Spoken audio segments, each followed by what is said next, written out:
Hari-hari ini situasi sangat mencekam akibat gelombang COVID ketiga menerpa Indonesia. Tapi saudaraku yang kekasih dalam Tuhan, tetap tenang, tetap jaga kesehatan, tetap banyak bersyukur dalam segala perkara, tetap jaga protokol kesehatan sedapat mungkin. Kalau bisa menjalankan vaksin atau boosternya, saudara, itu akan sangat membantu. Puji Tuhan, saya oleh anugerah Tuhan dipanggil Dr. Terawan untuk diberikan vaksin Nusantara, vaksin made in Indonesia, ya kan, vaksin dari darah kita sendiri, karena saya percaya bahwa yang berasal dari tubuh kita pasti lebih baik, saudara. Dan puji Tuhan, anugerah Tuhan tetap berlaku bagi kita sekalian.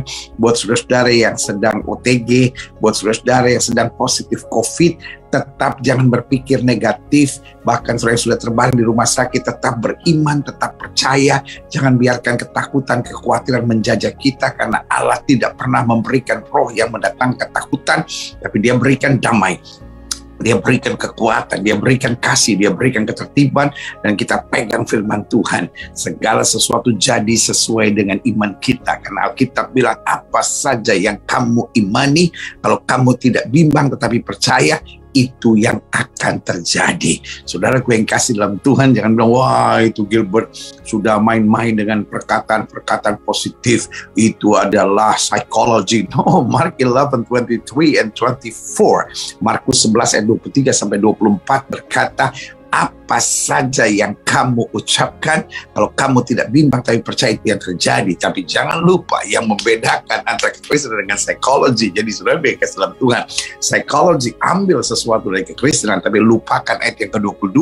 Karena ayat yang ke-22 dari Mark 11, dari Markus 11 berkata, percayalah kepada Allah. Jadi kita harus beriman dulu kepada Tuhan. Kita harus yakini dulu bahwa janjinya ya dan amin. Kita harus yakini dulu firman-Nya itu benar. Karena Alkitab berkata, firman-Mu adalah pelita bagi kakiku dan terang bagi jalanku. Saudaraku, kita hari-hari ini tertipu dengan banyak orang yang senangnya asal beda saja, ya kan. Pokoknya ini ABS, kelompok-kelompok ABS, ya kan. Mungkin sebagian dulu kita kenal ABS, asal bapak senang. Sekarang dalam dunia teologi hari-hari ini, dalam dunia gereja hari-hari ini, ABS berarti asal beda saja, ya kan. Pokoknya orang berbicara perpuluhan, dia asal beda saja. Orang bicara kesembuhan, asal beda saja. Orang bicara iman dan perkataan positif, asal beda saja. Orang bicara kamu hebat, asal beda saja. Orang bicara berjalan dengan kuasa, asal beda saja. Orang bicara tentang kuasa kesembuhan, asal beda saja. Pokoknya harus beda supaya iya kelihatan hebat gitu. Kritik orang, nyerang orang, jatuhin orang, kalau kelihatan wah dia yang paling benar gitu. Saudara dikasih dalam Tuhan, orang-orang yang asal beda saja itu saya bilang adalah orang-orang yang belum beres sama dirinya, iya kan? Karena dia belum beres sama dirinya, belum beres sama teologianya, jadi buat dia masih teologi kekanak-kanakan. Pokoknya yang saya punya yang paling bagus, bapak gua dong, gitu kan, katakan gitu. Mainan gua dong, gitu. Rumah gua dong, gitu. Anjing gua dong. Iya kan, itu yang saya bilang HBS, asal beda saja, dan teologi itu bernama childish theology, ya kan, teologi yang kekanak-kanakan. Karena teologi yang dewasa adalah teologi yang mencari persamaan, yang mencari alasan untuk unity, yang mencari celah untuk tetap dapat bergandengan tangan. Karena pada dasarnya dari berdirinya denominasi kita memang berbeda, saudara. Alirannya berbeda, pandangan teologianya berbeda, pengakuan imannya berbeda.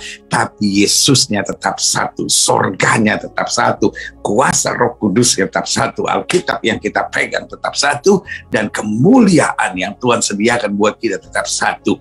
Jadi saudara yang kasih dalam Tuhan, itu bedanya childish theology dengan mature theology, yaitu teologi kekanak-kanakan dengan teologi yang dewasa. Teologi kekanak-kanakan adalah orang-orang yang belum beres dengan dirinya, sehingga yang dia cari adalah perbedaan-perbedaan, lalu bagaimana saling menyerang, saling menjatuhkan, saling menghancurkan, dan merasa dirinya yang paling baik, teologianya yang paling dahsyat, apa yang diyakini paling luar biasa. Tetapi kalau teologi yang dewasa adalah teologi yang menyadari bahwa masing-masing kita punya kekurangan, masing-masing kita punya kelebihan. Biarlah kekurangan saya ditutupi dengan kelebihan kamu, ketidakmengertian saya diisi oleh kemengertian kamu. Tetapi apa yang kuat dalam teologi saya, apa yang kuat dalam pelayanan saya, mengisi segala kekurangan kamu. Jadi saudaraku yang kasih dalam Tuhan, teologi yang dewasa adalah teologi yang mencari celah untuk unity, mencari celah untuk bergandengan tangan, mencari celah untuk saling membantu, mencari celah untuk saling menyatakan kasih kemurahan Tuhan. Karena the end of the day, what is theology? Teologi just a tool. Apa itu teologi? Teologi hanya alat yang Tuhan izinkan kita pakai untuk lebih memahami tentang anugerah Tuhan, supaya kita semakin mengasihi Tuhan, semakin takut akan Tuhan, semakin punya dorongan yang kuat untuk menginjil, menyampaikan kabar baik.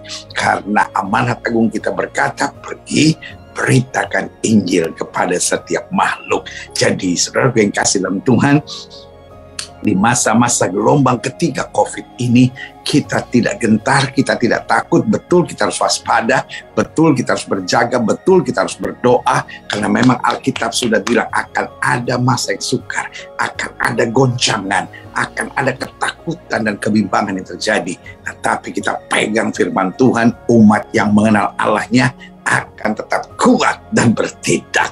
Dan saudara yang kasih dalam Tuhan, kita kenal Allah kita hebat, Allah kita dahsyat, Allah kita luar biasa. Ayo kita berdoa. Bapa, dalam nama Yesus, inilah hari yang baik, inilah waktu yang tepat, inilah saat untuk kami tetap beriman dan melangkah dengan sukacita. Karena kami tahu Tuhan kami hebat, dahsyat, dan luar biasa. Betul, kami melihat hari-hari ini ada peningkatan yang drastis tentang COVID-19 ini, dengan gelombang ketiganya, dengan varian baru yang bernama Omicron ini. Tapi Tuhan kami tetap percaya Roma 8 ayat 28, Allah terus bekerja dalam segala perkara untuk mendatangkan kebaikan. Hari ini hamba berdoa di dalam nama Yesus, yang mulai lemah dan goncang imannya, yang mulai menjauh dari Tuhan, yang mulai kecewa, yang mulai hidup dalam paranoid dan ketakutan, kami pegang firman Tuhan. Allah tidak pernah memberikan roh yang mendatangkan ketakutan. Karena itu hamba berdoa di dalam nama Yesus, Tuhan jamah, biarlah hari-hari ini kami kembali kepada iman. Karena firman-Mu berkata orang benar akan hidup oleh iman. Firman-Mu berkata percayalah kepada Allah. Dan firman-Mu ingatkan buat kami, apa saja yang kamu katakan, jika kamu tidak bimbang tapi percaya, itu yang akan terjadi.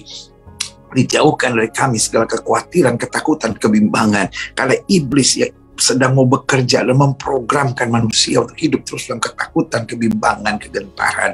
Tetapi Tuhan, kami pegang firman Tuhan. Selama kami tidak miring ke kiri maupun miring ke kanan, hidup kami diberkati. Kami nggak turun tapi naik. Kami nggak jadi ekor, kami jadi kepala.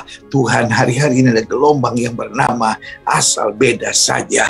Sehingga yang terjadi adalah perpecahan tubuh Kristus, saling menghina, saling mengejek, saling menjelekkan, saling menjatuhkan. Dan ini adalah teologi kekanak-kanakan. Tolong kami untuk semakin menjadi dewasa, saling menghargai, saling mencintai, saling bergandengan tangan, saling menopang, saling memberi semangat. Kalaupun ada kekurangan, kesalahan, saling menegur dalam cinta kasih Tuhan, bukan dengan arogan saling menghina dan saling mempermalukan. Biarlah turun berkat Tuhan, anugerah Tuhan, kasih karunia Tuhan yang luar biasa. Tuhan, baru saja di Jakarta terasa gempa. Tuhan juga tolong dalam kasih karunia Tuhan. Tuhan juga kami melihat begitu banyak orang sedang dalam ketakutan. Tuhan tolong dalam nama Yesus, lepaskan roh ketakutan. Pada saat yang bersamaan kami imani, gelombang ini akan segera berlalu. Mujizat Tuhan terjadi. Engkau menjaga, mengawal keluarga kami dalam kasih Tuhan. Kami imani yang terbaik Tuhan sudah programkan buat kami. Karena itu kami berkata, aku cakap menanggung segala perkara di dalam Kristus yang memberi kekuatan kepadaku. Dan kami imani bahwa penderitaan ringan yang sekarang ini tidak ada bandingnya dengan kemuliaan yang Tuhan sudah sediakan buat kami. Kami jalani dengan iman, kami melangkah dengan sukacita, dan kami bertindak dengan hati-hati. Karena kami percaya Roh Kudus menuntun kami. Terima kasih Tuhan, terima kasih. Di dalam nama Yesus kami berdoa. Haleluya. Amin, amin, amin.